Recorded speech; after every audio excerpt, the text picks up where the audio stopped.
Good evening, my crazy ass black sheep fans, followers, viewers. Welcome to another episode of the Black Sheep Perspective.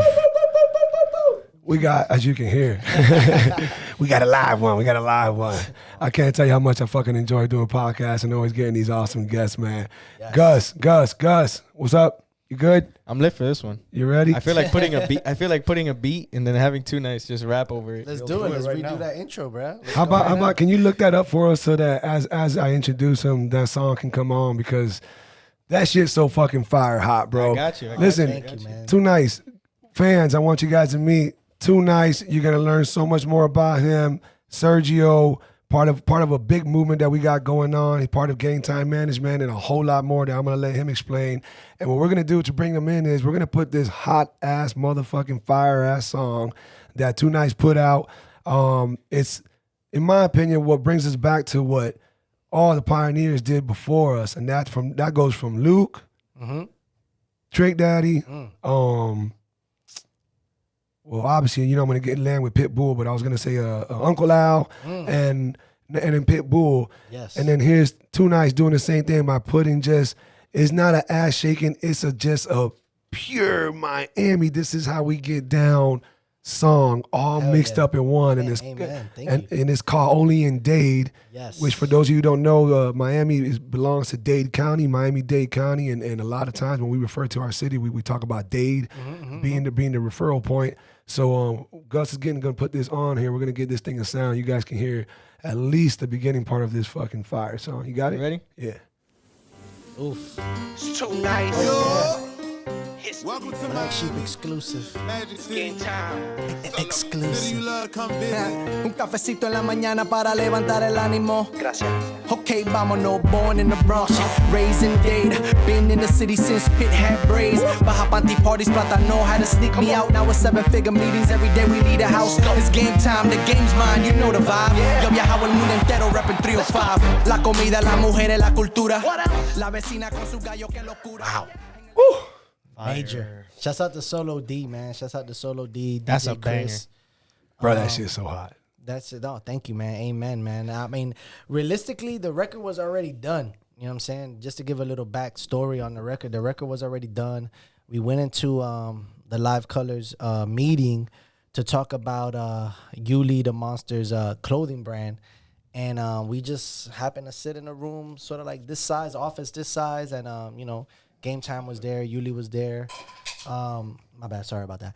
And then we were just like talking. They was actually talking about the whole Game Time stuff. And they was like, yo, Game Time, we want to get fighters. We want to get DJs. We want to get artists. And we got the platform and we want to promote it. And I'm sitting back almost like if I wasn't an artist sitting in a room full of hyenas, like plotting on something dope, you know what I mean? I'm like, okay, oh, that's the idea. Oh, okay. And after they finished saying whatever they wanted to say, and I was like, okay, cool, where do I sign? And then everybody literally looked, oh shit, Too Nice raps. This nigga, oh, he can rip it. And Bean was like, yo, play a beat right now, This nigga rip it, he'll rip it right now. And I was like, oh, damn, they're about to put me on the spot right now. They about to put me on the spot right now. Lenny was just like, yeah, I'll send you the beat and then you can make your own version and da-da-da. And I was like, all right. But no. You know, all right, but no. And then they literally took out a speaker the size of Gus, you know what I'm saying? Like, they took me to the back. Yo, he slid one in before I did. I love it. It wasn't about me. Surge, even Surge size, right? You know what I'm saying?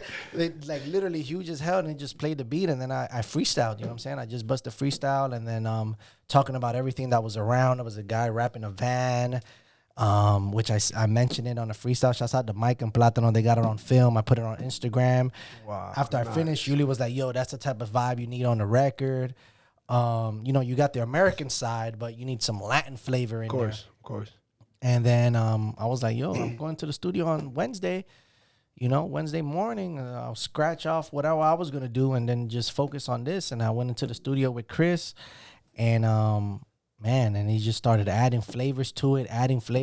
Once I laid my vocals, then he started adding more flavor to it according to what I was saying. And it was like, yo, it's Miami. We got to add some salsa flavor to it.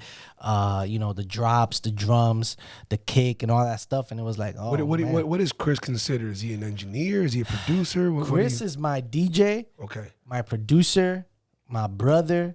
You know what I mean? We've been together.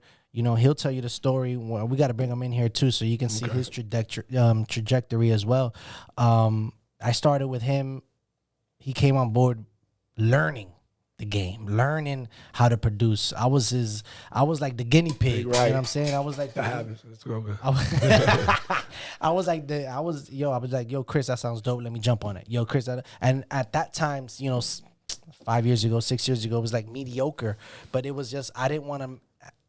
Me jumping on a record at that time for him meant a lot because I was buzzing. I had my vibes. I had a lot of things going on. I was touring. And to him, it was like, like a big deal. So to me, it was like, I'm not going to shatter his hopes, saying like, yeah, no, that needs work. I can't jump on that. Right. No, it doesn't sound. I would just jump on everything. You know what I'm saying? I would freestyle on it. He would get the vocals and it was like before Dembo was even popular. Like he would just like get things and chop it up and make it into something, get something, and it was just a vibe. And that's what Chris been to me. I've taken him his first trip to Germany, Spain. I've taken him with me. All the Calle Ochos that we've ever done, we've done it together. Most recently, I took him out of sort of like retirement because then he got a residency. Then he got the whole family vibe going on, so he couldn't travel as much. So I had gotten other DJs to take over, those slots that he couldn't been able to do. Right. But most recently for the Super Bowl concert that we just did with Only In Dade, Super Fan Fest, I brought him out of retirement. And it was just amazing, man, to see him on stage with me and rocking. The chemistry is like none other. So that's how that happened. Serge, when did you? So let's let people know who you are, Serge. Sergio, you're part owner, half owner of Game Time Management. Yes, sir. Which for those of you, whether you're following or not, and you're just first time listening, Game Time Management is just a management agency, a management group. Him and his longtime, very close friend and brother from another, Bean Shop. Shout out to Bean Shop. Yes. You guys, you were once with a different management group. You learned a lot from them. You grew. You saw potential. You guys wanted to start your own thing. You did as of recent. How did all that lead you into eventually coming to meet Too Nice? Well, to go back a little, give you a little history on the way the whole Game Time thing came about. Bean was actually basically freelancing with another management company.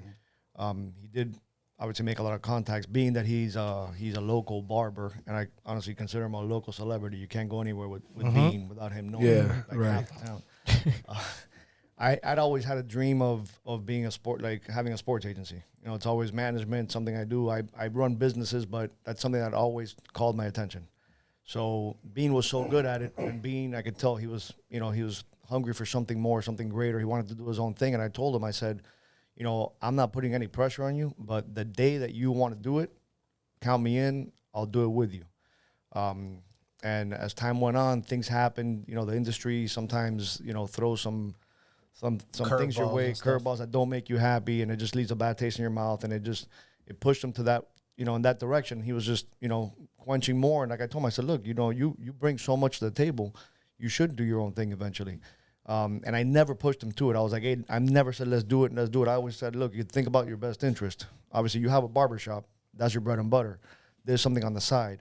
So if the time's right to do it, it's sooner rather than later. And just one day he called me up and he's like, hey, let's do it already. And I said, are you sure? He said, yeah.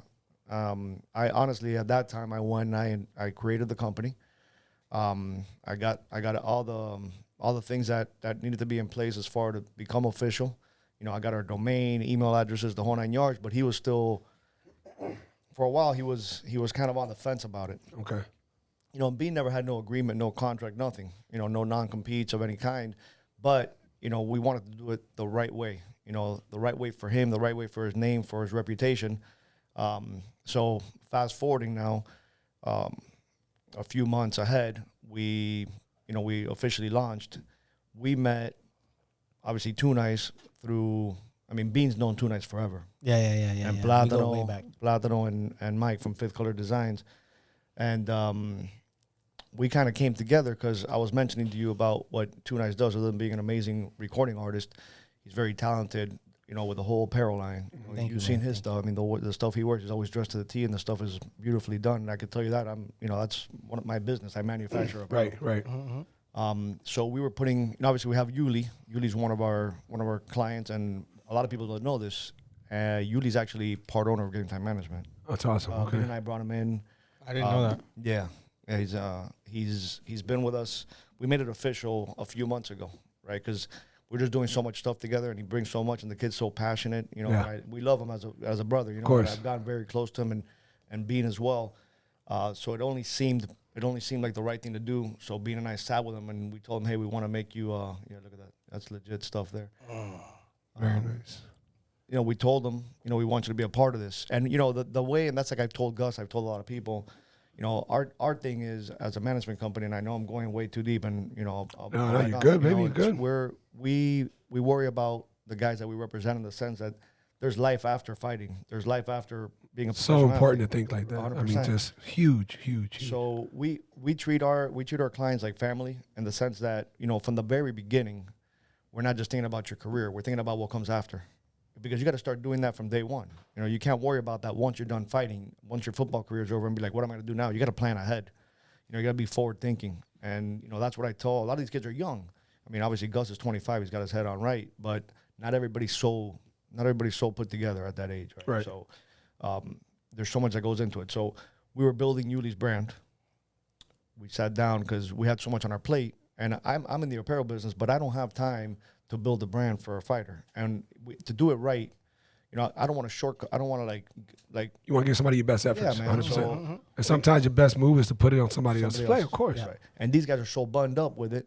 And they're a media company. That's what they do. And they know how to brand. They know how to create logos. They know how to create brands, little marketplaces. So we approached them. Hey, let's partner up and do this for Yuli. Obviously, Too Nice was part of the team. That's the first time I met Too Nice. Yeah, because it wasn't even about the music. At that point Like at all. Serge, we ran into each other a few times, and I've never ever been like, aside from this part, but never in my career have ever been like, hey, listen to my music. Hey, I rap. Hey, I do this, I do that. You're gonna find out on your own time, on your own clock, on your own vibe. So with Serge, we ran into each other a few times, even with the whole Yuli vibe. And I never was like, hey, yeah, I rap. Hey, do you guys want to do something with me? You know what I'm saying? Hey. So we met up about the clothes. Yeah, I always wondered why a guy that does apparel has a name like Too Nice. I was like, I don't know if it was like a gangbanger thing or what it was. Like the guy's got a Giving cool away name. clothes. Yeah, I was like, hey, this guy's dope. He does fresh clothes and he's got a cool name. And then it came about that he was. It was like one night. It was like some random stuff. I had posted something on Instagram, and it was like, I don't recall 1,000%, but it was on some like, yo, you do music?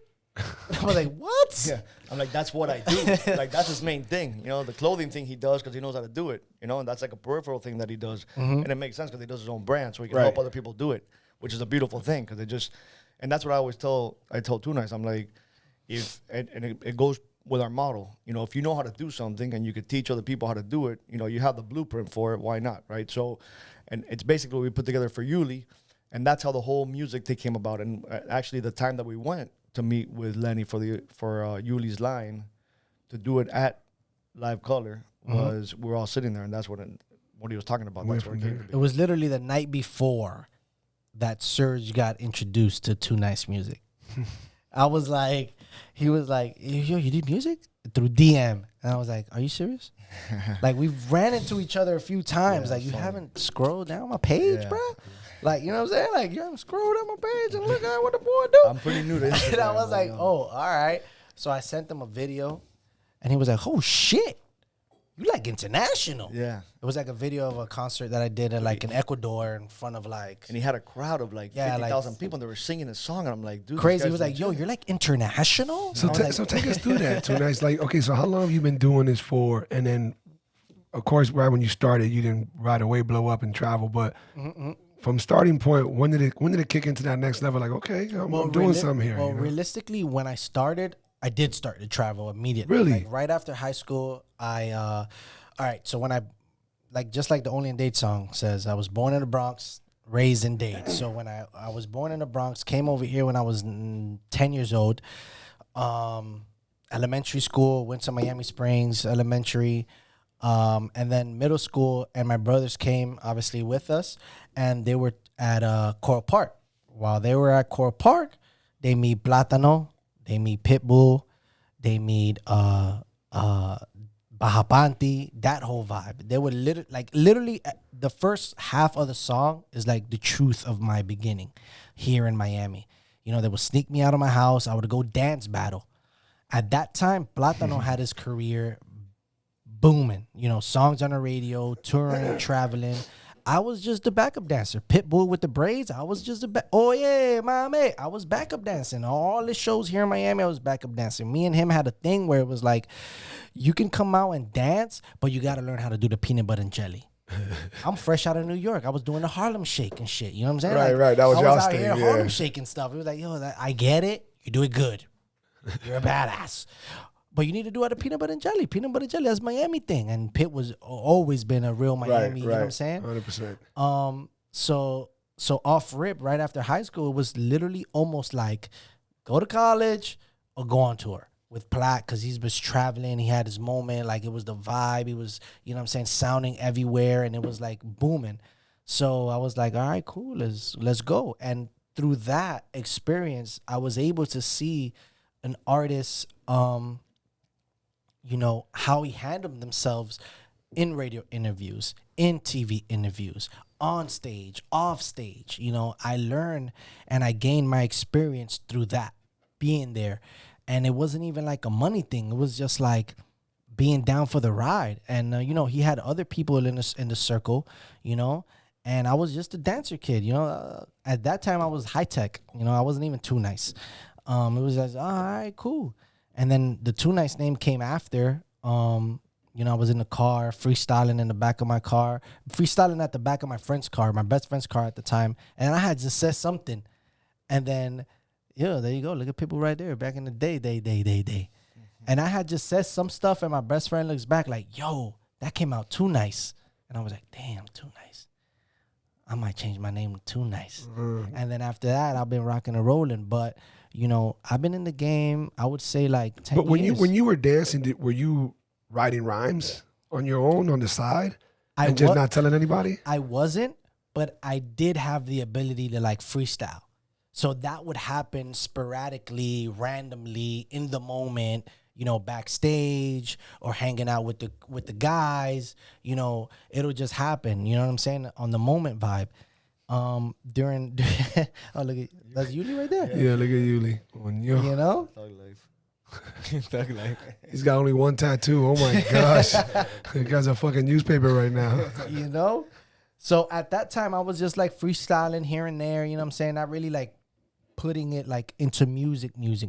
But I knew that I had the ability to do it. I was just strictly dancing and strictly here for the ride. Let's go. Oh, well, this trip I got $100. All right, cool. I was young. I didn't really need much to sustain my lifestyle. You know, so it was just like, let's just go. I'm down for the ride. And then what happened was life happened. So the hype man that was there, boom, got a girl pregnant. Now he got to go do daddy roles. Now he can't go on the road no more. Yo, Too Nice, you got your dancing parts, but you know all the songs already. So here's a mic. Oh.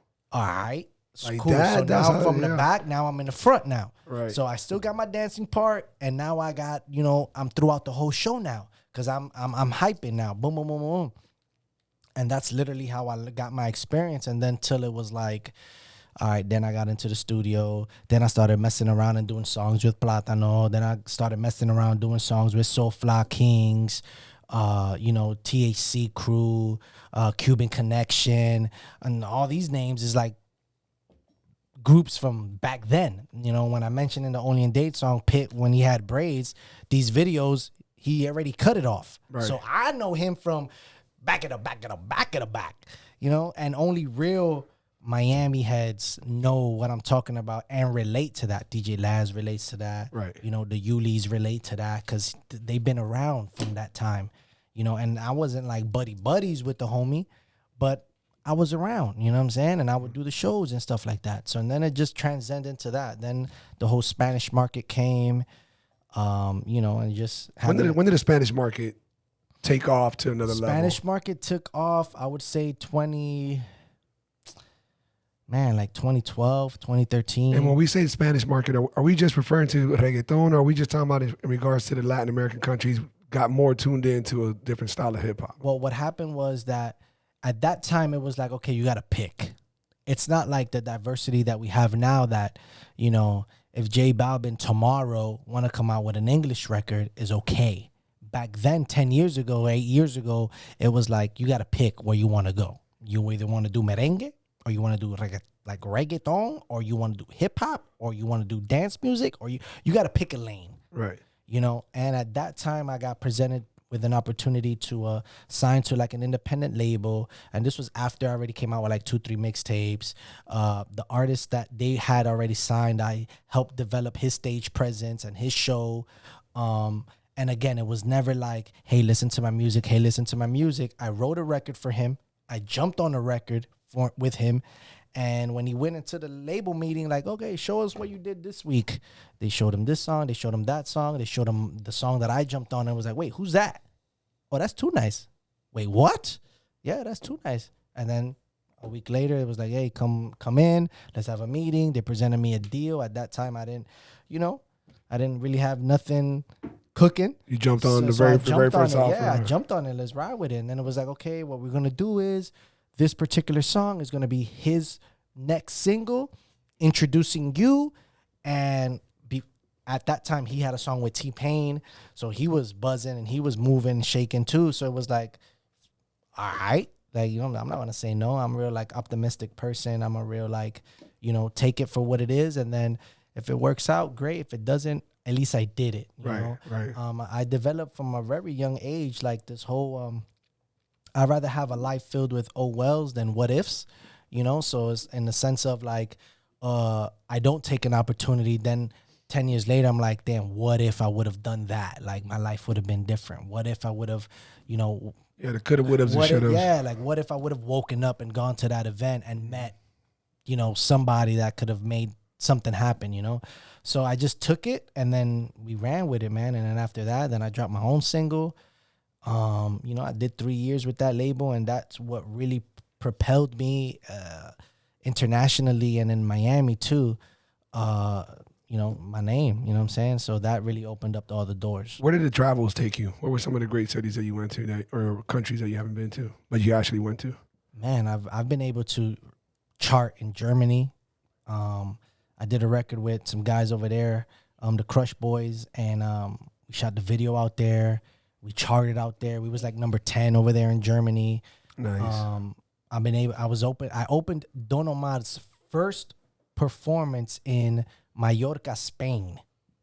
I was able to, you know, open it up. You know what I'm saying? So be the only, it was me and him. You know, on all the promos and all the things that they did, all the TV interviews, all the radio, was me and him. I was able to open up his first performance over there. I've been to Nicaragua, fucking Santo Domingo. Obviously, I'm Dominican. Panama, Costa Rica, Ecuador has embraced me like one of their own. You know, in the United States, Chicago, Atlanta, California, All the big Bay boys, Area, yeah. Texas, you know, Michigan. I posted something on Instagram like 2 days ago. Like, I don't give myself enough credit because there's so much that I want to do. Right. But I've done a lot just being by myself. You know what I'm saying? I've done a lot That's being dope. by myself. I've been able to grow and develop my own sound and my own vibe, even when it comes to my brand. You know, because I look at everybody else as far as like the big artists that are doing numbers and doing things. It's like, damn, one day I'm gonna be like that. But I sort of like knock what I've already accomplished, where you get an up and coming artist and it's like, what do you want to do? And then they'll mess around and say the things that I've already done, and it's like, damn, okay, so I'm sort of like ahead of the game almost, you know? Right. And I think that's good to acknowledge that. I think it's good to do both. You know, it's okay.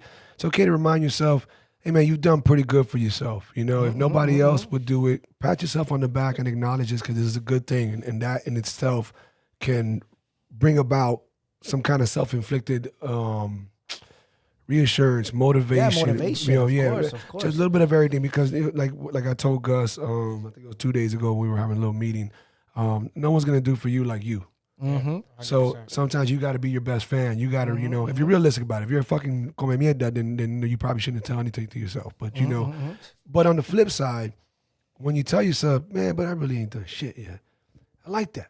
I like that because that now you're resetting the bar. Yeah, you Yeah, never yeah, get yeah, off for the sure. Yeah. Now you challenge yourself a little bit more. Okay, I'm glad I got here, but that's not nearly enough. Yeah, we It's need not more. nearly, and I know that with the right team and the right people surrounding you, and now you're more mature, and now you're older, now this and that, and then boom, here you got somebody like Sergio.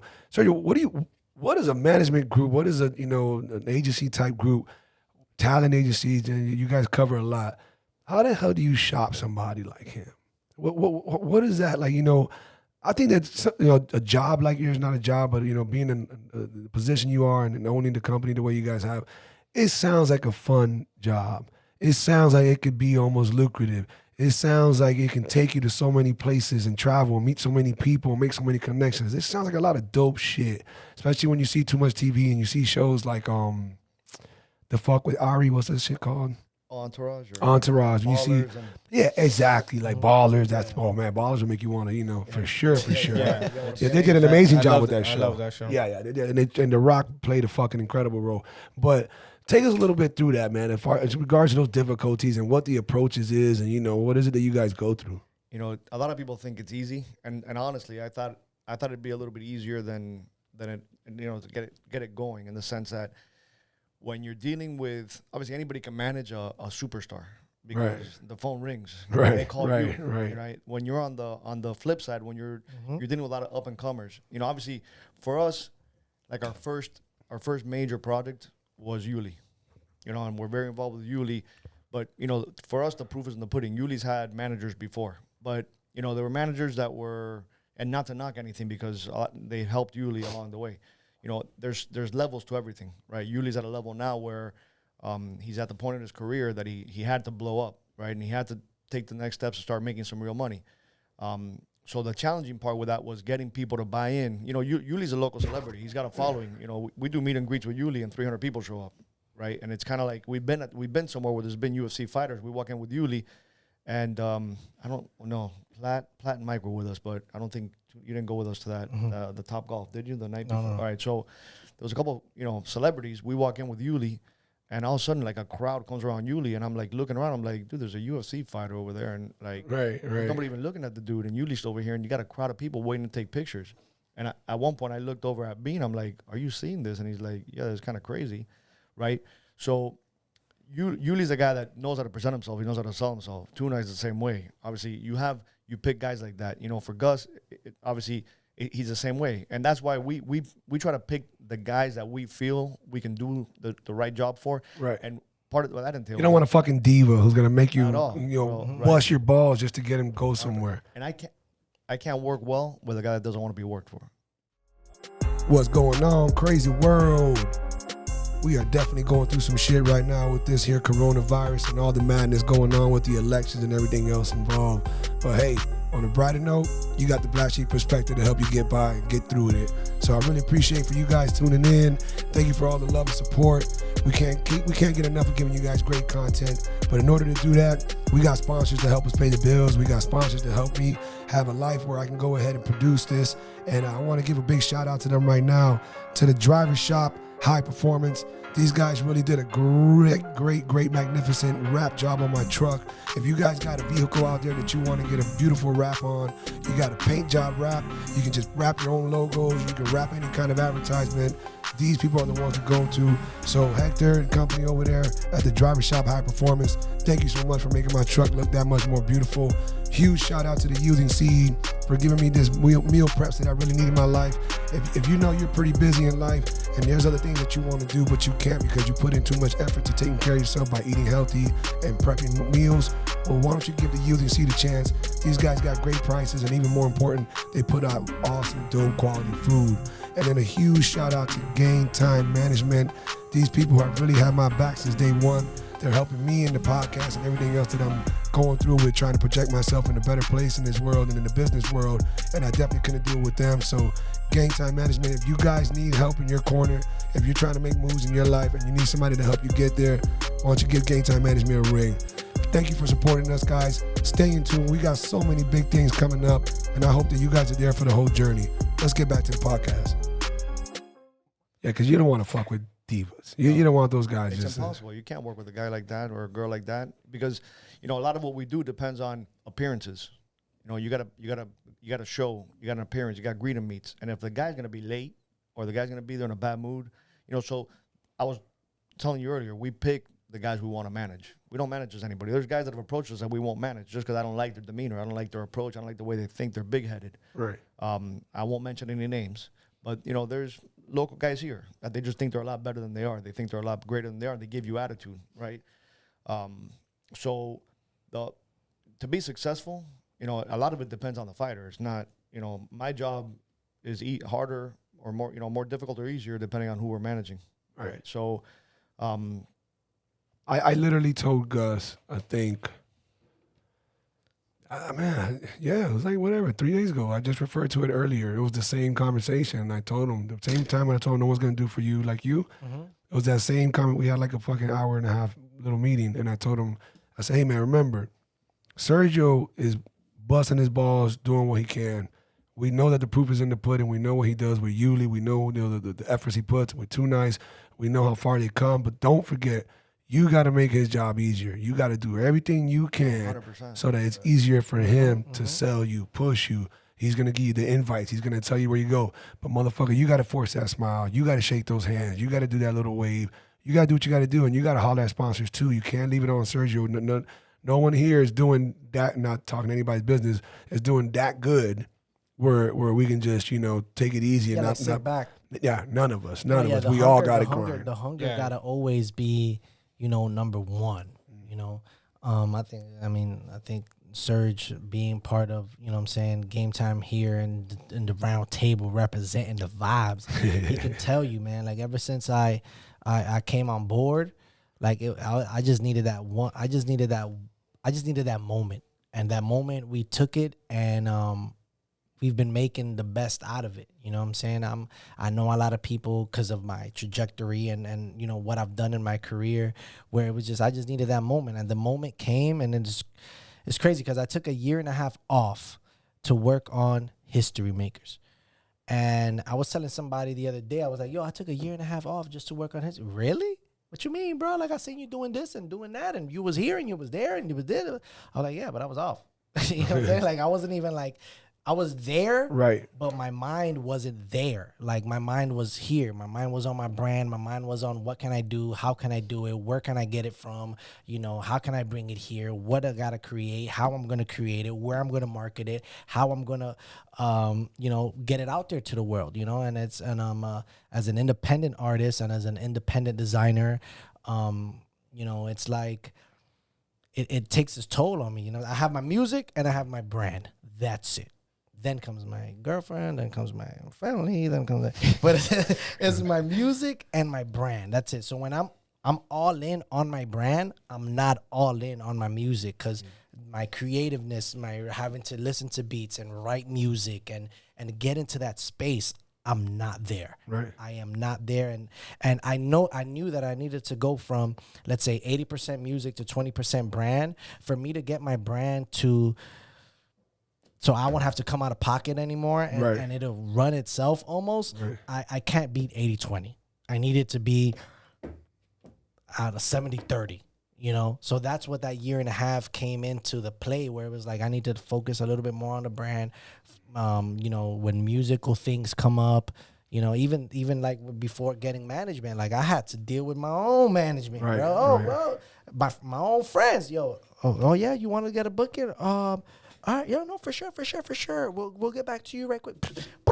Look, I'm gonna send you this number. Call this person up. He All right, wants to do yeah, this. He yeah. wants to do that. Say you got the paperwork. You know, boom, and then you know even my Playing own- all sides. Yeah, like I had the team was like that. You know what I'm saying? And as far as like even getting like going back to getting fighters and even artists or even anybody that we want to represent, like they got to hold their own, Of course, their own end of the bargain. You know what I'm saying? They got to pull their own rope.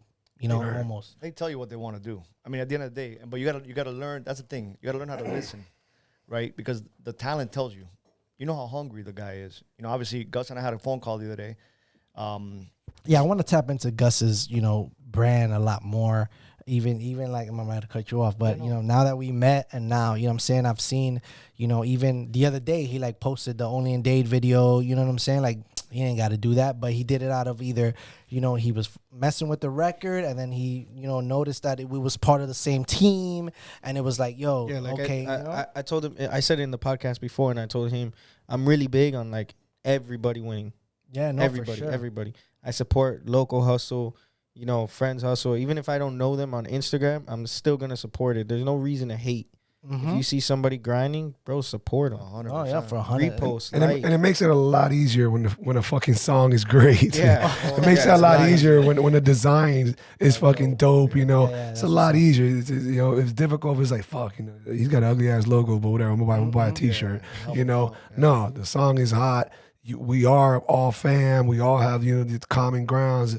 I think a lot of this is because of Yuli, and I always give the motherfucker a shout out.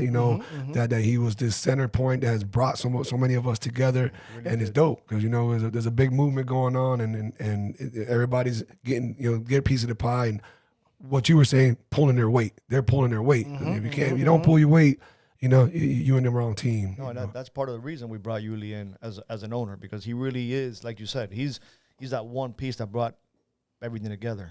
He's pulled all of us together into one team. And Yuli's all about team. He tells you all the time.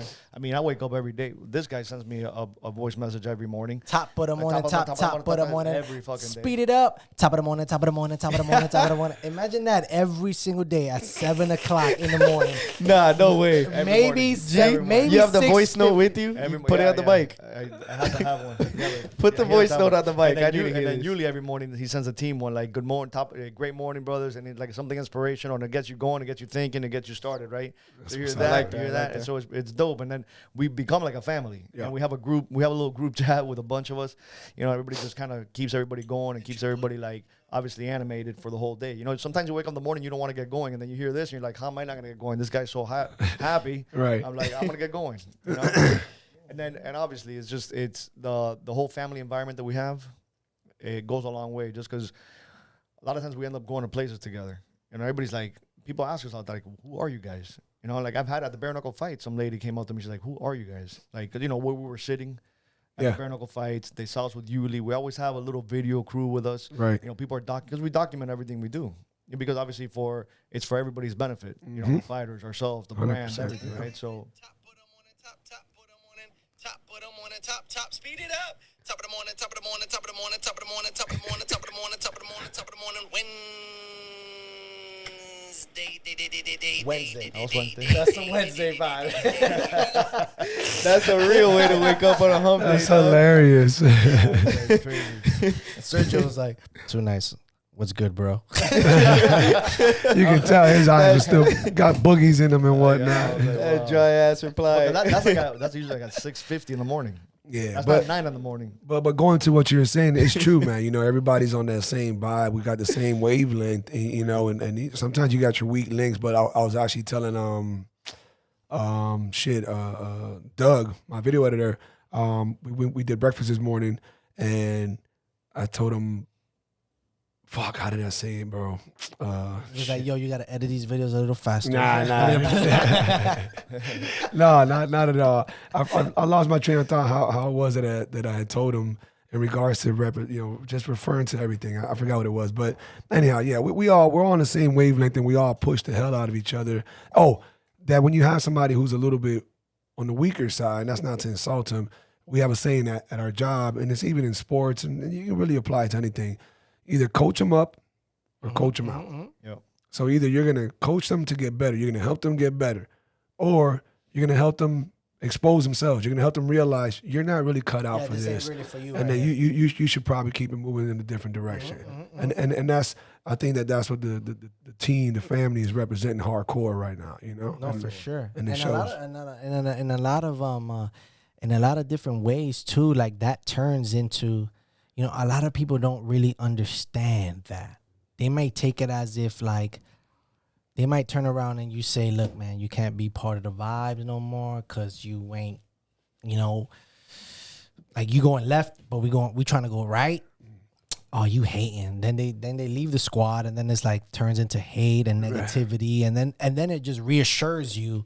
You see, that's why you couldn't be part of the success, because maybe you was just in disguise holding us back. Yeah. You know, because of the way that you think and the way that your mind maneuver, and you know, we got to deal with those things too. You know, I told Gus. That's big right there, because remember I was telling you I've got friends that I've been cool with since I was 11 years old. You know, even 13, 14, that I was their best man, their groomsman. And when I got back into the, you know, taking fighting serious, when you got back on your shit, it started to like, I started going my own way, you know, I signed with Game Time, started doing my own thing. They wouldn't text me congrats, nothing, wouldn't check up, nothing. But then they're hitting me up on the weekend, yo, you down to go out? Bro, you know I got to fight. Yeah, like, you know, we got like, you're just holding me back. And then people I've been friends with, and Wes knows this, people I've gained and been friends with, like Sergio and Wes and all of y'all and Yuli, people I've known for months, more support than I've ever had of them in years. And it's like, that's pretty common. It doesn't matter how much time you've known them. It's because in reality, it shows the real colors. Sometimes, sometimes people, not sometimes. Well, yeah, sometimes people don't want to see you doing better than them. 100%. We spoke about this on the last Bro, podcast. 100%. People don't want to And see I'll never understand that. I don't speak that language, bro. Crazy. I just dead ass. I don't speak. I How could you be a dude hating on another dude? Yeah, no, for sure. For doing you good know, in for his life. believing, not even in that, because they can be more successful than you. They can be making more money than you. But just because you decided to follow your dream, follow a goal, follow a, you know what I'm saying, something that you have in yourself, a talent or whatever, they'll hate on you because of that. Because they gotta, even though they're making more money, but they ain't happy. 100%. Happiness is like the key. Like people say money is the root of all evil. But in reality, happiness has a lot to do with that too. People don't want to see you happy. Misery loves company. I say that all the time. So it's like you taking your route, I'm taking my route, we taking our route, we black sheep in it. People don't they ain't gonna rock with that. I had told Gus when we were we had Caballo on yesterday, you know. It's like a caballo. Funniest guy I know. Fucking trip, bro. That guy's that's gonna be a fun friendship to develop with that guy. Like dead ass. Forward to that. But earlier on in the week, you know, we all know that Yuli's birthday was yesterday. Happy birthday, my brother. Yuli, we love you. We had a great time last night. I had told Gus, and this is exactly, he can correct me if I'm wrong, whether I'm off on a couple of words. I told Gus like around Monday, I think, Monday or Tuesday. I said, hey Gus, I sent him a text. I said, listen, I solidified the plans with Caballo. We're gonna be filming on Saturday from 1 to 4ish, whatever. And he immediately comes back. I say in his whiny little voice because I can hear his little bitch ass. But the text was like, oh man, fuck. Can't you ask him to do Sunday? We got to go to the beach for Yuli's thing. It's all this one after another. Like if he was just venting towards me, you know, it's my only day off, bro. I didn't even have a chance to text him back yet. It's my only day off. Another text. Ding. You know what? Yeah, you know how hard I train, bro. I'm training 2-3 times a day, ding. And isn't all that just like that, right? So he bombards me, you know, with these things, and I'm like, bro, you know what? This is good that he's reacting like this, because we're gonna come to these crossroads. This has to happen. It has to happen in our friendship. It has to happen from a business perspective. This has to happen. It was bound to happen. It has to happen. And so I sent him a long text back, not all those fucking things. And I tell him, I said, Fucking story. I said, listen, bro. Like an ex-girlfriend. Hey, fucking. And what did it make you say? You know what? You're right. We'll talk in person. 100%. No, but I basically told him, I said, listen, Pablo, don't take any of this the wrong. I didn't say that. The first one was, hey man, I'm glad this is happening because truth be told, you're going to get to a point in your career, and it's going to happen soon, very, very soon. And I'm always talking about game time management and the whole crew.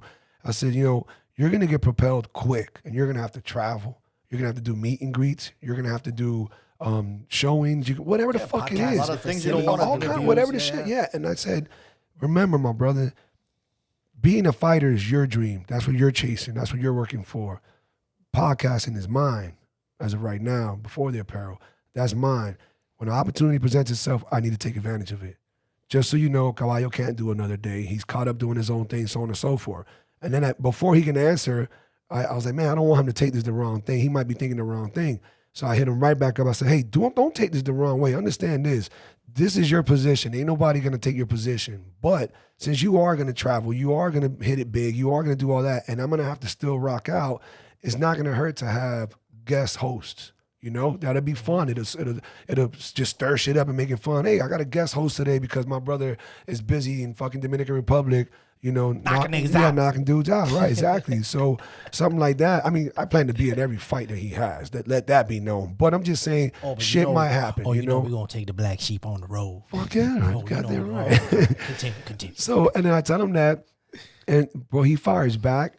And he fired back where I felt this intensity, this passion, where he was pretty much telling me, nah, fuck that. Ain't nothing going to take me off the podcast. I'll be there. That was it. Ain't nobody said that was chair, damn it. And then when he said that, I was like, nah, man, I think he took this the wrong way. So I came back and I was like, bro, please don't tell me you took that wrong. Understand, da-da-da-da. And then he came back again. No, man, you're completely right. You're right 100%. And I'll talk more about it in person, but you're right. It's cool. I'll be there. Cool. He didn't have to be there. Nothing would have changed. Mm-hmm. But the fact that he still was here yesterday. Ladies and gentlemen, round of applause for Gus one time. Round of applause for Gus one time, baby. That shows growth. Yes. That shows growth. That's that vibe. 100%. Now, when you got the wrong type of motherfucker on your team, they wouldn't do that. No, and he still didn't have to. They won't even say what you said.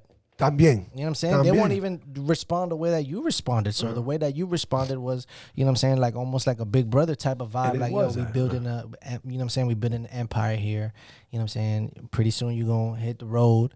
We're going to hit the road with you. Right. But right now we got to bite these billets and, you know what I'm saying, get these shows on the road. Yeah, if you ain't real, if you can't tell somebody when they're wrong, you shouldn't tell somebody when they're right. No, for 100%. Sure. There's a way to express whatever it is you want to express. There's a wrong way, there's a good way. I think you should, and we literally just did this on the other podcast with the fellas.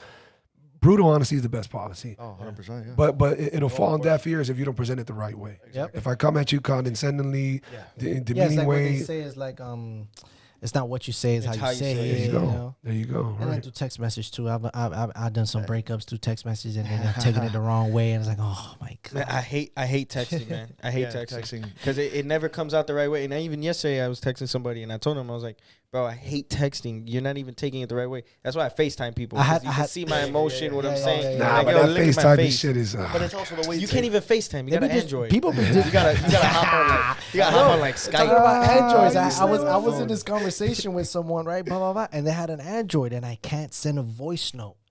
Like the voice note is like it's the next best thing. Before Texas. FaceTime. You know what I'm saying? Because they can hear you. You know what I'm saying? They can see that you're not like phone call, dog. Yeah. Pick up the phone. Yeah, that too. But then at the same time, like you want to give your voice note, put the phone down, continue doing whatever you want to do, and then the phone call. The thing about the text is that it's not only it might come across wrong, but it's the way the person reads it. Because I read something and I read it a completely different way than the way it was meant. And I had a text message. The girl was like, "Oh, blah blah blah," and I was like, "Oh, she's into me." Right? And then when we got on the phone, she was like, no, like that ain't happening." I was like, "Yo, but in the text message, you said that it was." You read it wrong. Yeah, I was. Yeah, they got 3 periods, and you know you ain't. I got jacked. I think. I'm not gonna lie to you. I'm pretty guilty of the texting. It to me is very convenient, but. And it's not forceful, but I'm always down to talk. And he calls a lot. Gus calls. When we text each other, the quickies, just little quickies. If it's anything more than 20 words, he calls me. We chop it up, and he can probably say, "Yo, are you home? I'm gonna stop by. Let's talk about what's the next move, whatever." So, me and Yuli, we text the fuck out of each other.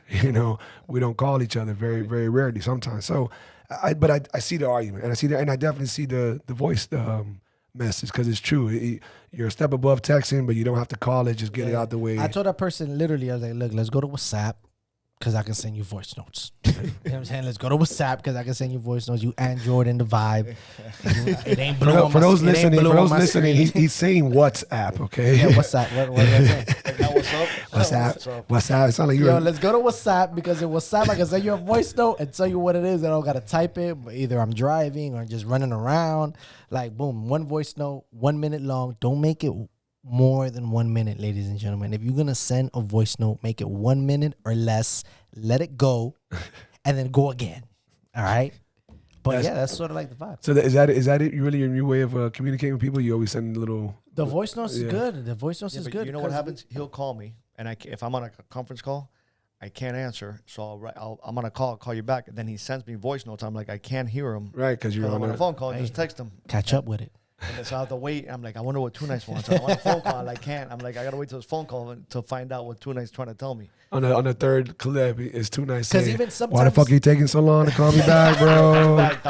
What's wrong with you? Because even sometimes through text message, because again with game time in our relationship, like I'm at 1,000, like I'm they know like I'm well seasoned when it comes to the music thing. You know what I'm saying? So I know like my ins and outs. I know the way we can maneuver through certain things upon how we approach them, like how we present it to people. Okay. So through text message, I can write a paragraph, but you may not get the way that I'm saying it or the way I would want you to go and approach that person. So I would much rather send you a voice note where you can hear me and understand that I'm not being an asshole. I'm not, being aggressive or coming off aggressive or being any certain type of way. You hear the voice note, you're like, oh, okay, cool. All right, that's what he meant. All right, cool, boom. Now, but I know you have a lady, right, in your life right now, and Sergio, you're married. A few. Oh, okay. Yeah. Okay, all right. That's what I'm talking about. You got a few. Yes. And you got one. Yeah. Okay.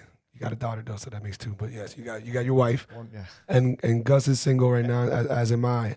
He's in my role, bro. You got a few, bro. But Nah, I ain't got no, none. he actually doesn't. I ain't got none. That one we can't even play about. Nah, no, he doesn't. I literally, this guy is always.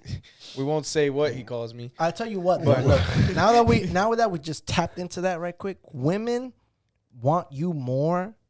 It's like a phrase that I got. It's like women want you when women want you. If women don't want you, women will be on some like, why would I want this dude if women don't want this dude? Women are down for a fight, just like guys are down for a fight. God, here we go again with the fight talk with women. No, let's not go No, that route. not in an I know. But women want you when women want you. I kid you not. I've been in the game for a minute, bruh. If women see other women interacting with you, taking pictures with you, wanting you, being on some like you cute, you this, you that, or on your pictures and shit, they'll get intrigued and they'll join the bandwagon, bro. And they want to get part of the vibes. I think that we let it rip on their face. Oh my God, where's Caballo when you need him, bro? He said, "Let it rip on their face." I don't even know what that means. I don't know when it comes with me. With me and the females, I get told a lot, that I give this very intimidating, presence or whatever, and they get not turned off by it. They get intimidated, like, oh, I'm not gonna approach him. But what I really am is, man, I'm a stubborn ass dude with a big ego, and I would hate to give a chick the opportunity to shoot me down because she's feeling a certain type of way, or because we're in a certain scenario, whether it's a bar or something. So I'm not a very approach and holler at these chicks, and I don't give the most inviting look. I know it because I'm a picky motherfucker. And if there's 30 girls in the bar, all right, and what we hear? The dogs. It's a dog? Yeah, probably. That sound like a dinosaur, bro. T-Rex. I'm about to run out of here. Because he's got one of his earpieces off. He looked up. Yeah. That's like real musicians. They never put. They Of always have course. one off. I thought it was just a style thing. But anyhow, and I don't give an inviting look because most of the times I just don't want none of you motherfuckers to come up to me. Like I would have already scanned the room and been like, Look, none of y'all on my speed, so I don't even care to entertain It's it. 2020. I don't know when I got it in my system that I'm not gonna go holler at nobody. It came a point in my life. You got it in or out of your system? Meaning you do holler or you don't care to? I don't know when it was that I don't holler. Okay. Yeah, I don't know when it was in my life that it came to me where it was like, I'm gonna have pride on my thing, bruh. Yeah. My thing got pride. My thing, you gotta work for my thing. You gotta, you gotta holler at me. Okay. Yo soy el que está bueno. Tú ven a hablarme a mí. I like that attitude. I do, and that's confidence. You might have some females who will be like, "Well, that's conceited," or "That's what." You can call it what you want. It is what it is. You come holler at me. You want me? Take me out to dinner. There's a good phrase to use. It's buen mozo talentoso, sale de mi mami maravilloso. That's Yeah, you know what I'm saying? Like, Say that again, but slower. Buen mozo, talentoso. Salí de mi mami maravilloso. What know? does that mean? Buenos, good, Buen mozo, talented, like good looking, talented. Came out of my mama's coochie. Yeah, came out of my mom's Stunting. coochie stunting, fly. You know? I like that. Mind you, That's my next caption. that's actually Your mama's gonna get. that's actually Betty's gonna whoop that ass, boy. You better not. That's actually a line off the next single that we putting out. You know what I'm saying? We're gonna get into the music vibes a little later, but that's part of the next single that we putting out. Which these beautiful guys right here are gonna be part of the music video. You know what I'm saying? In the coming weeks, I don't know when this is gonna air and when we're gonna put it up. So it could possibly be the video's already out. So if you're watching this right now, go watch the music video. It's called Blow. Too Nice Blow. Go watch that on YouTube. You know the links is gonna be right there. But it goes into that. Like I feel once the women started being more,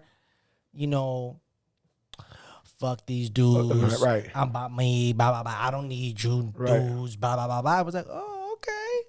Well, I don't need your ass either. We don't need you. You want me? Come get me. And sure enough, bro, they'll come get you. Women will like a fight. They start thinking like guys now. Yes, sir, That's true. We were flirting with this topic with the other podcast we did with these guys, and we went deep into it because their whole podcast is about. It's called the coffee breakup. So they just talk about a lot of relationship type things, and and that's and so we went into different topics about this, and we could have gone hard on so many of them. We had to like tone it down.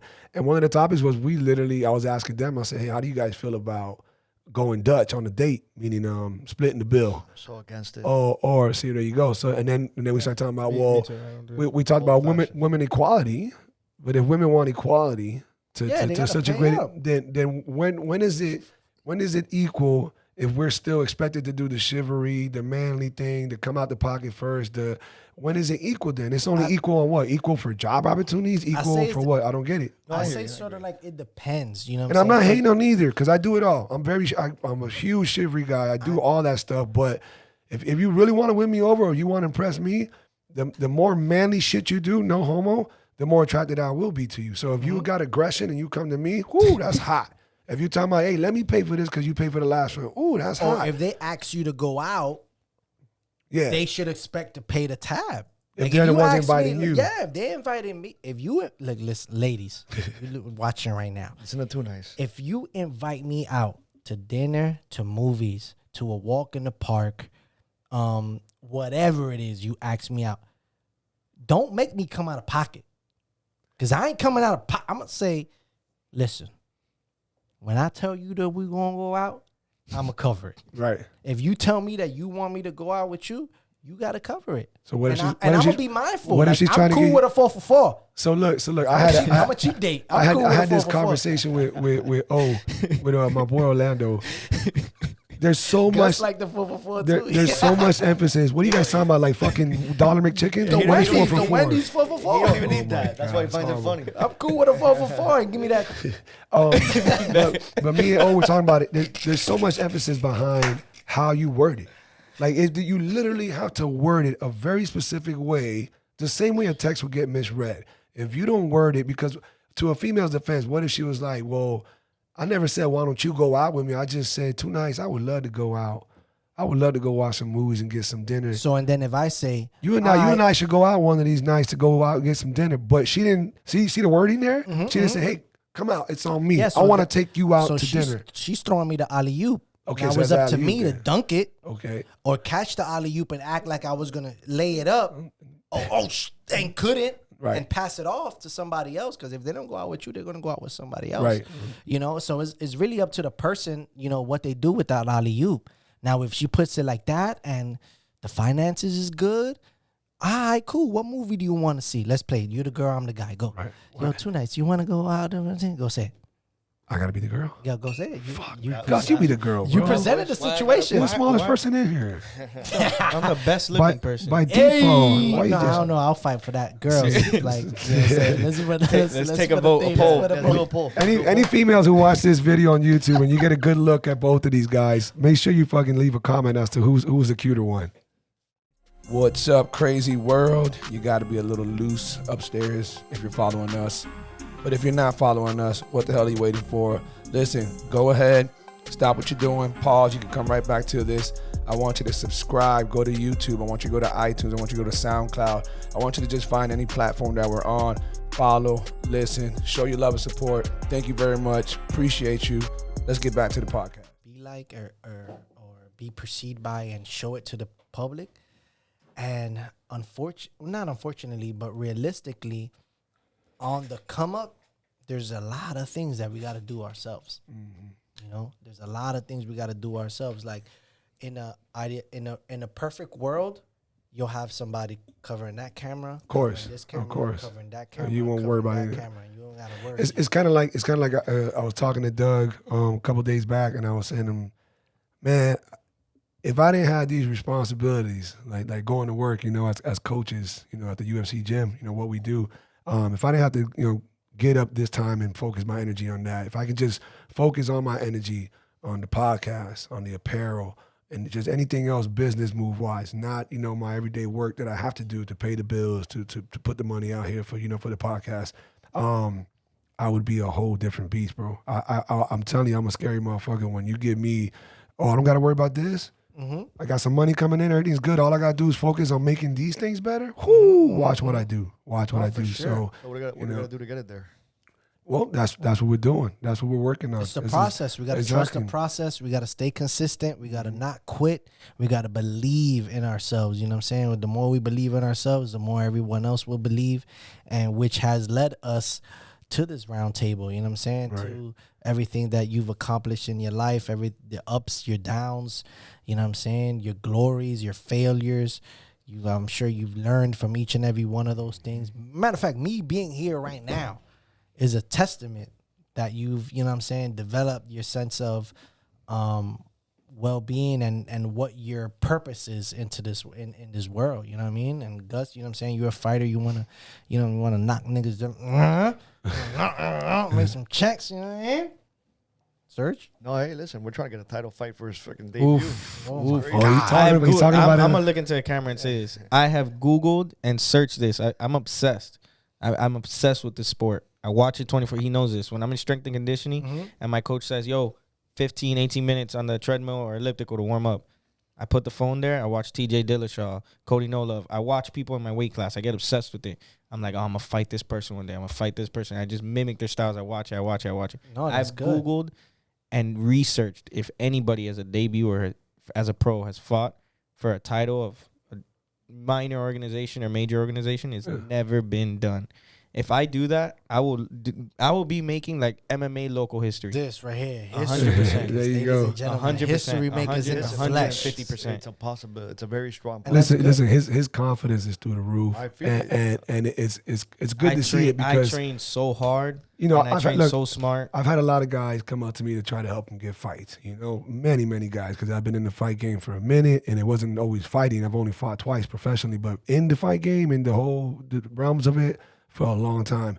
And you know, guys are almost always asking for easy fights. You know, hey man, try to give me a tomato can. Hey, try to, you know, not somebody because What? Tomato what? tomato can. That's what they call like so a bum ass like an fight. easy You know, fight. Gotcha. yeah. And can. you know, so you know, everybody does that unless they're at the end of their career. Then they're just like, well, I'll take whatever. You know, Gus is coming out. He knows you want to get a hot start. The last thing you want, what happened to me, you don't want to lose your first fight of your career. You know, so. When you're first starting, that's when you really want the tomato can. That's when you really listen to that. Gus has been nothing but telling me, bro, get me whoever. I really don't care. Get me the champion. Get me whoever. He's training with beasts all the time. He's training with champions on amateur levels. He's training with guys who are 3-0, 4-0 as professionals. He's training with, mixing it up with different UFC guys. And even though he didn't go full-blown MMA with them, and we're not going to name drop, on jiu-jitsu, tapping UFC guys out. Wrestling, dumping them on their ass. I mean, the proof is in the pudding. The boy is fucking ready, and he's foaming at the mouth. I'm a different breed, bro. I can't fucking wait. I really do believe it. And listen, everything happens for a reason. Because we were gonna go to the DR and fight there to make his debut. I know. Shit fell through for obvious reasons. Right. So now we're looking like we're gonna do a fight here, end of April, no audience, but it's very likely that he'll get that title fight for his debut. And it's looking like it might be that guy, right? Yeah, and we ain't gonna mention no names because you ain't gonna get no shine over here. I'll mention his name, Christian Yanistria. Okay. I'll mention his name. I'm cool with him. He's a nice kid. He's good, but nah, he's not meant for that. He's not ready to hold down his waist. But it's ready, man. We ready, and the majority of the thing we just got to speak it into existence. 100%. I'm big on that. We speak it into existence, put it out there in the universe. I'm a strong believer that we reciprocate everything that we put out to the universe, and if you put out, positivity and greatness and nothing but good things, that's what you'll get back. And even if you get any negativity or failure in the process, you are wise enough to know, to learn from them, you know what I'm saying? And not, take that like to the heart and stop you from really achieving the goal that you want to make. You know Wes knows this. A year ago, in exactly 2.5 weeks, I tore this at UFC gym. Mm-hmm. I tore my arm. Getting ready for a fight, cutting weight. I tore it, had to get surgery. I thought I would never fight again. It was the second surgery. I was like, bro. For the same plate? For the same? Opposite. I had surgery on this one, and then I had surgery on this one. I was like, I'm never going to fight again. I was getting ready for my pro debut. I'm like, never going to fight again. But nah, it was meant for a reason. Mm-hmm, I was going through something with my ex, and it wasn't good that I was going to fight. It wasn't going to end well. That didn't go well. It all set up to this moment right here that is gonna. It's just gonna. This is gonna set the. No, this time around is gonna happen. No, for sure. This time around is gonna happen. Nah, that's crazy, man. Everything happens for a reason, bro. I think it's a great feeling, and I know. I mean, anybody listening would think you're gonna be biased towards those people you favor, you like, and you're associated with, and I get it, and it's true. But like last night, for instance, you look around the bar that we were at. We were at what's it called?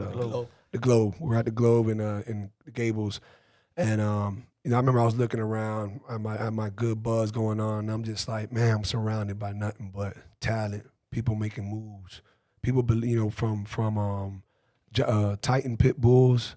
It's great seeing what's his name again? Joe. Joe's a great guy. Oh, super nice guy. Fuck, man, you got to look up Titan Pit Bulls. Whoever's listening, look up Titan Bullies. Titan Bullies. Biggest dog I've ever seen in my life. Fucking monster. He's just gorgeous dog. Yeah. Titan Bullies and then it's Chin to chin as well. But anyhow, so I'm looking around. I see Too Nice over there in the corner. I see Comandor, Yuli's coach. Commander Zero. Yeah, exactly. And he's been making moves for a minute. He's an amazing guy. I can't wait to have him on the podcast. Shout out to him. I'm just looking around. I'm like, this is fucking dope.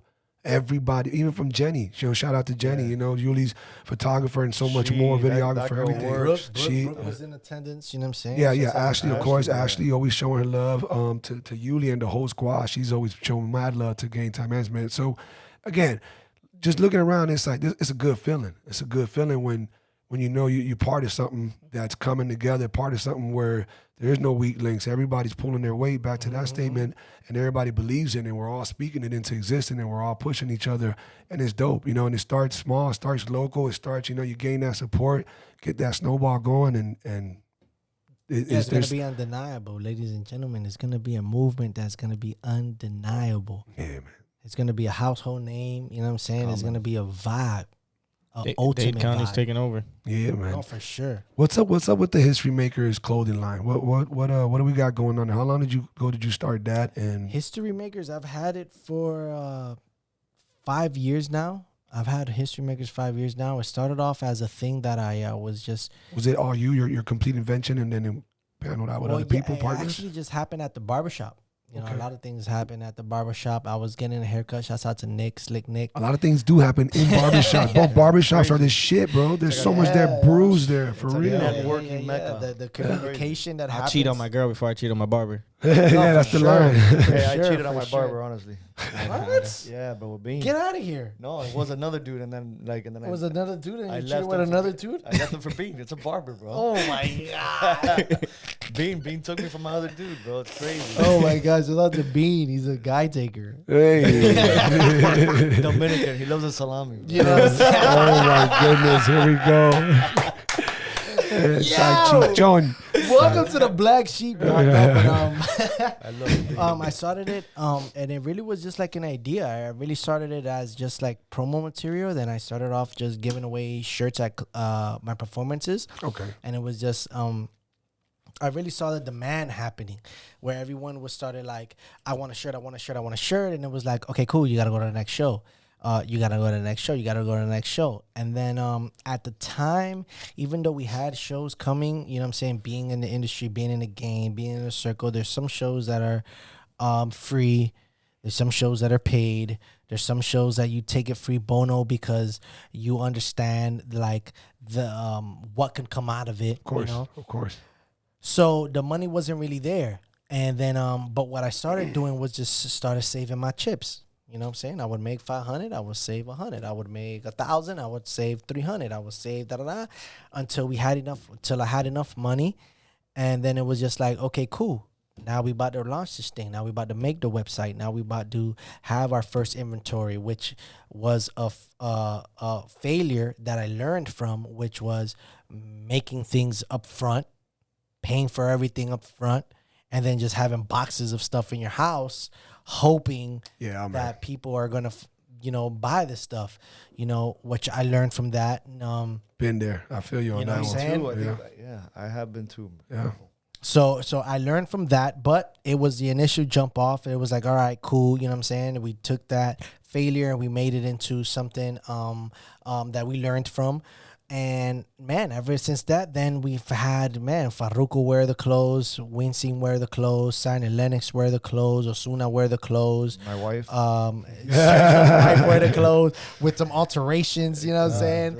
And it was just like a vibe. And then I would literally go to Bean Shop every week with a duffel bag with the clothes folded inside the poly bag, tagged and everything on some like, what's up? Which one of you guys want to buy some gear? That's hustling. That's grinding, man. You hear the stories of people selling it out the trunk. Yeah, exactly. That's exactly what that is. I had my thing in a duffel bag. On 8th Street, it was like a duffel bag, literally half the size of this table, bro. Like this big, bro.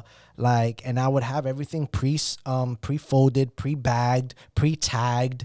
And I would just go to the barbershop, man. And I would go to Bean Shop. I would go to Players what was the tag on there? What were you letting go for at the time? Well, at that time it was, right now we're selling them for $28.99. No, I'm saying but at that time it was normal, $25. Okay. So you know what I'm saying? But if it was a person like Bean, I would be like, just give me $20 because he would buy, more than one. You know what I'm saying? Right. So I'll let it rip for $20. He'll spend $100. I'll go home happy, and it was more so, and it's something that I've seen and it's happened time after time after time after time. Nobody wants to be the first one, being a part of something or buying something. Nobody wants to be that first one. I'm that guy. I'm like, let me be the first one. I'm that dude. You know what I'm saying? So I've seen it in my career, even with the music, putting out music and having social media and having people put up your content. Nobody wants to be the first one on some like, man, ain't nobody else doing it. Why am I gonna wear this? Ain't nobody else wearing it. Why am I gonna buy it? Ain't nobody else buying it. So in the barbershop atmosphere, even with Beans, going back to Bean, it was like, yo, I just bought 5 shirts. What's up? Which one of you guys want to buy the next 3? And then everybody said compleja, and I was like, all right, which one do you got? Yeah, Bean's a so pusher. I would walk out of the barbershop with $300, then go to the next barbershop. You know what I'm saying? Boom, walk out of there with $400, then we'll go to the next barbershop because I knew everybody and through the music stuff. You know what I'm saying? gain relationships with all these people, and I just started off the barbershop, and then we had the online site, and I was really premature when it came to, you know, having the celebrities wear my clothes, because I just wasn't ready for the outcome. Yeah. You know, I wasn't ready for that type of exposure. I wasn't ready for, and I would mainly say, just because remember, like I told you in the beginning, it was music and my brand. You know, at that time I was real early with business, being business oriented, with having a brand and all that stuff. So there was a lot of things that happened in the early stages of History Makers that I didn't really capitalize in, that if it would happen right now, like, oh, we ready for war. We ready for action. We ready for whatever is gonna come our way. You know, in the beginning stages of History Makers, it just blossomed like super, super fast. And Farruko in the first 2 years wore it like in 3 different music videos. I wasn't ready for that. Like the brand wasn't ready for that. Like in the way of like, all right, now the content is out there. What are we going to do with it? How are we going to promote it? How are we going to put it in people's faces? How, even though, and social media too was like early in those stages. So I didn't really know, like I was like real timid on, posting this and posting that. And I was really like my own, my own, it's not like, publicist, no. No, like I was really like my own stop.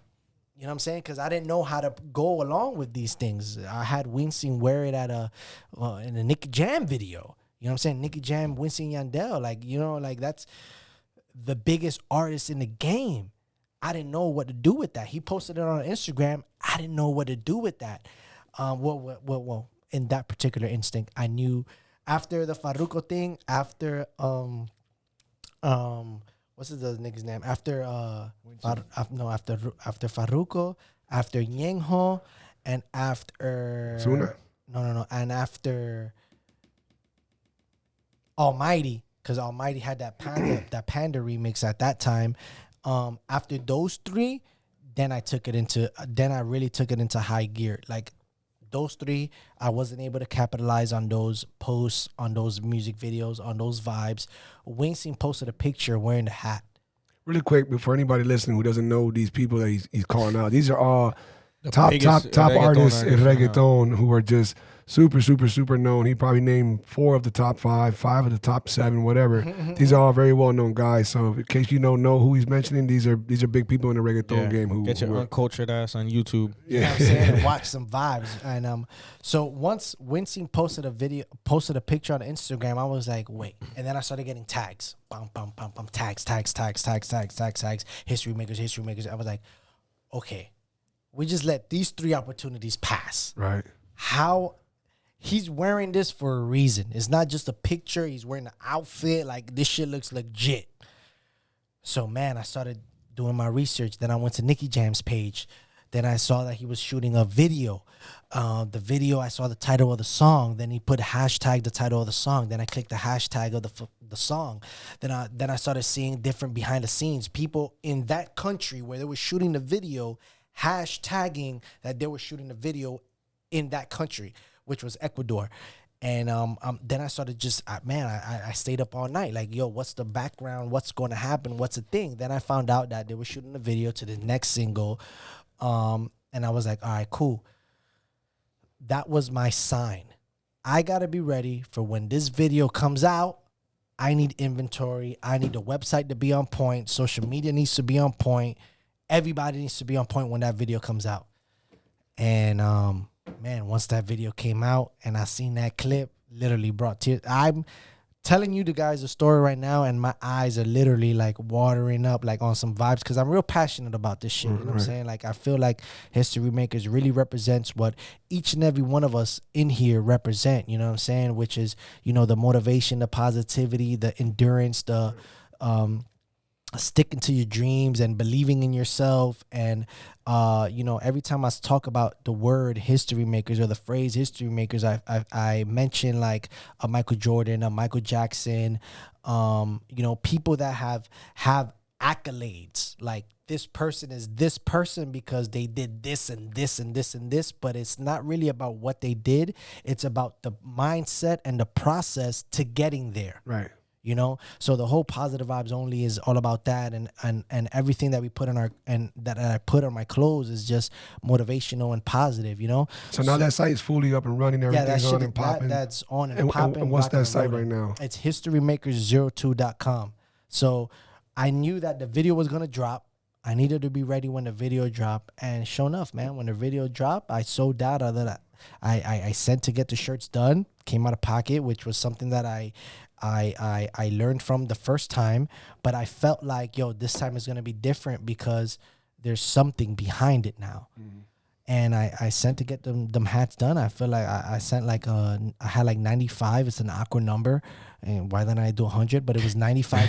It was 95 hats with. I had just ordered. I had just ordered a big batch of clothes, and in order to get the discount that I wanted, the guy's like, okay, you have to order 72. I'm like, why 72, bro? Yeah, it's an awkward. Why can't it be 70, bro? Yeah. Or 80? Yeah. But I had 95 hats, and when the video came out, I literally just, going back to what I said in the beginning, probably was off camera, which was let it rip. I recorded myself, and I literally grabbed the camera, pressed record, and said, ladies and gentlemen, the time that I've been waiting for has arrived.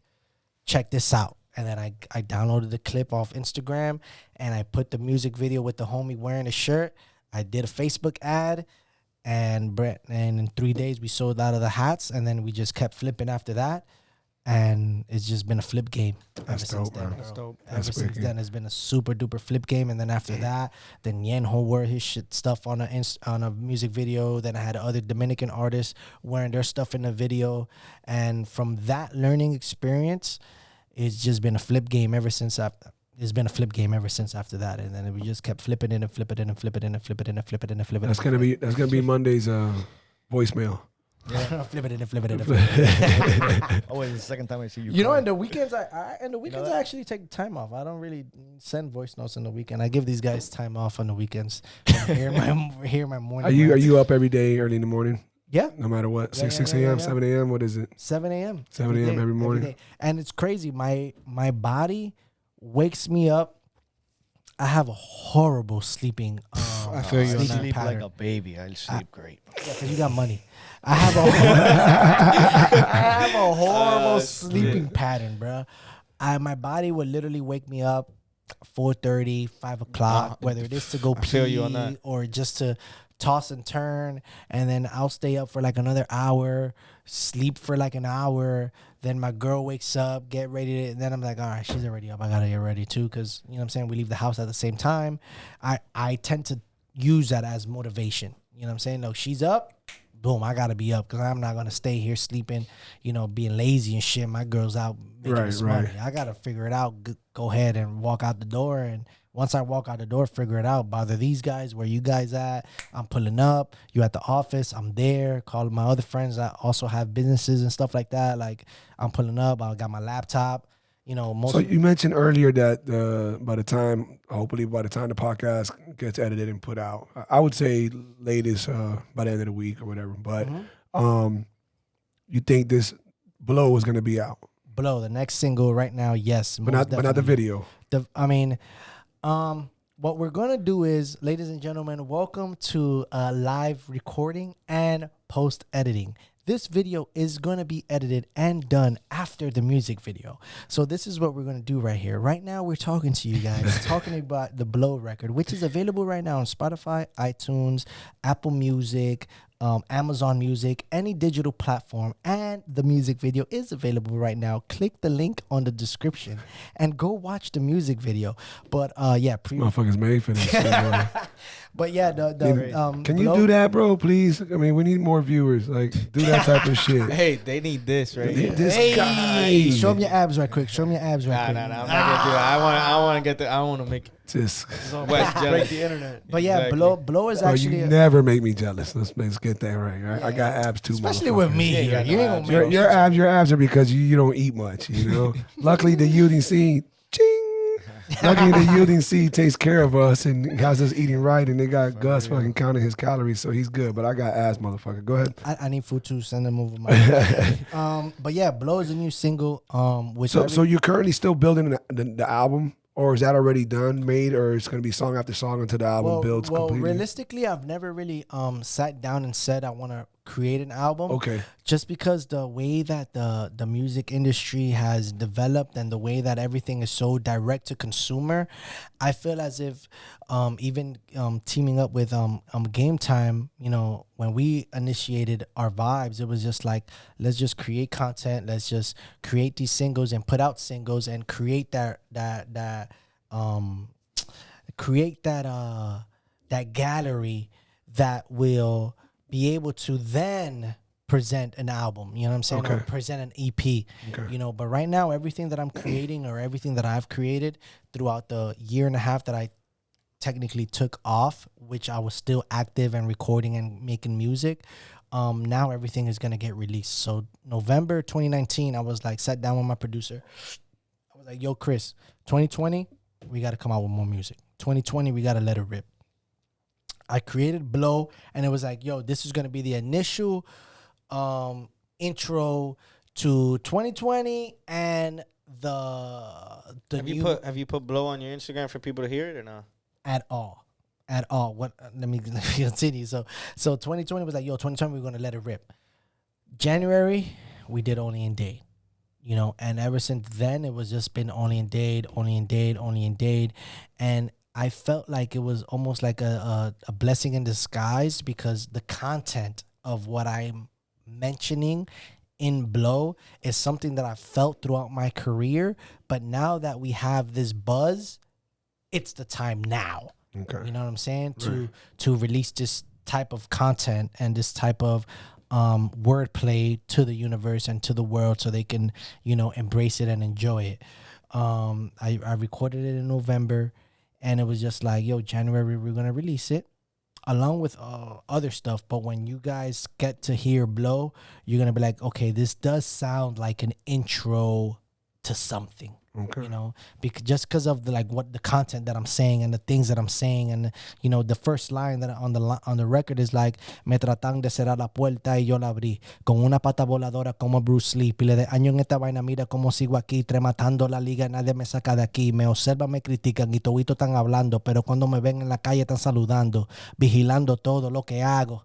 Me deja saber que soy un bacano. You know what I mean? So, just you know what I'm saying? Just Fire! Bust them shots. So it's almost like, you know, Right almost like a started from the bottom. Now we hear type of vibe, Right? And now that we have this buzz off this Only in Dade record, is, you know, God's timing is perfect. I don't question it. I just roll with it. And along with that, we got some dope club records coming out with DJ Epps, Rayvon. I got another record with Ricky C, producer Ricky C, which is like super, super dope. We got some stuff brewing up with Cito Rocks Tambien, which is a Grammy-nominated Miami artist as well. Is Laz still trying to make music? Laz, hell yeah. Laz, we was in the studio 3 days ago, right before he left to LA. We was in the studio and we about to bring that booty music back, bro. Oh, I love it. I saw the video that he posted with him. Bring the booty music back. That's how the DJ Laz, a local motherfucking legend, man. That man dead, man. And Can't Laz, put the limp. even like the thing with Laz too is like everything. I seen him 2 weeks prior, 2 weeks before we actually got into the studio, and he commended me off the whole Only in Dade vibe. You know what I'm saying? He told me, you know, you've been grinding for a hot minute, and you know, he told me talent and timing. You know, because he had told me about this country artist that he got developing and all that stuff. I'm like, yo, Laz, but you know, man, we been here from the, you know what I'm saying? We been here from the jump, riding with you, touring with you, doing shows with you, showing you like we got it too. Like, what does it take for a homegrown artist to get your cosign, bro? Right. And he said, you know, talent and timing. You got talent, it's just the timing. And I'm like, okay, cool. Is timing now? He said the timing is now. You know, he got out of his situation with the radio and you know, he got the whole globalization going on, Pitbull's XM radio going on, so he has more leverage to do more things. That's dope. To even you know, bring in artists and stuff like that. So I'm like, you know what, I'm gonna take it for what it is, OG, and let's ride with it. So we was in the studio not 2 days ago, and we cooking up some stuff also with Cito Rocks también. So Fire. you know, stay tuned for that, man.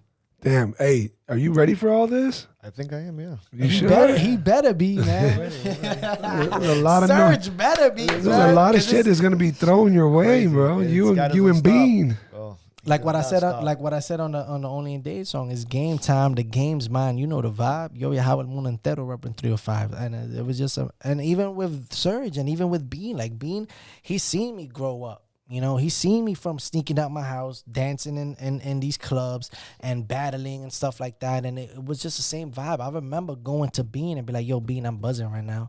What's up? What we can do? Like, I know you know people in Miami, just like Trick Daddy said, you know, everybody knows somebody that knows somebody that knows somebody. So it's like, yo, Bean, what can we do, bro? Like, you know, I'm seasoned. Like, you know, you don't got to baby me. You don't got to hold my hand. I'm going to bring shit to the table. Like, what can we do? And it was like things that just, you know, like the vibe was there for a week or so. And then, you know, everybody just went their own way. And, you know, God's timing, you know, put these guys in front of me right now. And it was just like, all right, so let's just run with it. This is. Yo, can we play Blow though? No, I don't think. Yeah, we Okay. can do it. We can do it. I can send it to you. No, I got it right here. Oh, okay. All right, with it then. Roll with it, man. En verdad. Let's start with it. Yeah, we're going to start with it. Cut. What's going on, crazy world? We are definitely going through some shit right now with this here coronavirus and all the madness going on with the elections and everything else involved. But hey, on a brighter note, you got the Black Sheep perspective to help you get by and get through it. So I really appreciate for you guys tuning in. Thank you for all the love and support. We can't get enough of giving you guys great content. But in order to do that, we got sponsors to help us pay the bills. We got sponsors to help me have a life where I can go ahead and produce this. And I want to give a big shout out to them right now, to the Driver Shop High Performance. These guys really did a great, magnificent wrap job on my truck. If you guys got a vehicle out there that you want to get a beautiful wrap on, you got a paint job wrap, you can just wrap your own logos, you can wrap any kind of advertisement. These people are the ones to go to. So Hector and company over there at the Driver Shop High Performance, thank you so much for making my truck look that much more beautiful. Huge shout out to the Yielding Seed for giving me this meal preps that I really need in my life. If you know you're pretty busy in life and there's other things that you want to do but you can't because you put in too much effort to taking care of yourself by eating healthy and prepping meals, well, why don't you give the Yielding Seed a chance? These guys got great prices, and even more important, they put out awesome, dope quality food. And then a huge shout out to Game Time Management. These people have really had my back since day one. They're helping me in the podcast and everything else that I'm going through with, trying to project myself in a better place in this world and in the business world. And I definitely couldn't do it with them. So Gang Time Management, if you guys need help in your corner, if you're trying to make moves in your life and you need somebody to help you get there, why don't you give Gang Time Management a ring? Thank you for supporting us, guys. Stay in tune. We got so many big things coming up, and I hope that you guys are there for the whole journey. Let's get back to the podcast. Ladies and gentlemen, Blow. En verdad. Oye. Yo tomé mi tiempo. Enfocado en otras cosas. Oye, Chris. En negocio y vaina. We're gonna relate to this once. Pero como que me están jalando. Is this what you want? History makers. Too nice. Look, me trataron de cerrar la puerta y yo la abrí. Con una pata voladora como Bruce Lee. Pile de años en esta vaina, mira cómo sigo aquí. Rematando la liga, nadie me saca de aquí. Me observan, me critican y todito están hablando. Pero cuando me ven en la calle están saludando. Vigilando todo lo que hago. Me deja saber que soy un bacano. Nací con este don, esto es fácil para mí. Me quedé con tu mujer y te mandé para otro país. Bye bye, vaya con Dios. Que tú y él sabe como yo no hay dos. Tranquilo tropicales como voy. Lo verdadero mío, ellos saben cómo soy. F-O-C-U-S, enfocado en mi negocio and cashing checks. The way I'm switching the flow, I'm killing the flow. I know you feeling the flow, try to stay with it though. On your mark, get set, get ready, I'm letting it go. Con los temas viejos míos, I'm still killing the show. Envy in your eyes, I'm way ahead of you. Oh my God. Here they go with the still letting it go. What? God damn. I've even had people like That was fire, dog. Oh, That was thank you, fire. man. That Thank was you, fire. man. That was like four different. That was like four different tongue twist modes, like fast, like that was hot. And that shit gave me goosebumps. Then when the trumpets kick in, that's that you know what I'm saying, you cut it off. So y'all gotta go right now. Click the link on the bio. Go watch the video. Listen to the song. Stream the song. Vibe with the song. Tell me that you relate to the song. And it was just like that, man. And that's hard. Like I said, like I was saying off camera, like this is not the type of record that I regularly make because my shit is just more fun, party. Let's have a good time, but. Coming into 2020 and wanting to release more music and wanting to tap into the music vibe more, it was like, you know, I just needed to get this stuff off my chest. You know what I'm saying? I just wanted to get this off me. And I feel as if God's timing is perfect, man, because this song has been available since January on all digital platforms, Spotify, iTunes, everywhere. And it was just a matter of time. You know what I'm saying? It was just like we met with Game Time and Serge and Bean. Then we met with Lenny and stuff. Then they presented Only in Dade. And I did my thing on Only in Dade. They was like, woo, we love it. And then, you know, the promotion behind that, everything has been just pushing the record back, pushing the record. It was supposed to come out in February. Then February released a music video to Only in Dade. So then it was like, not yet, not yet, not yet. And I feel like right now is a time for people to hear the diversity and the way that I can, you know, go from English to Spanish, the way that I can switch the flow, the way that I can deliver, you know what I'm saying, some heartfelt stuff that people can, you know, I feel as if are going to be able to relate to it, you know what I'm saying? Let me tell you something, man. I'm honored that we had the right to play that shit first. Oh, damn, thank you. You know, that we was able to do that. I'm glad that it's I didn't realize how hot that song was. I'm telling you, that shit's ringing in my head right now. Every bit of all of it, just all of the lyrics, the beat, the whatever. I want to hear more of it.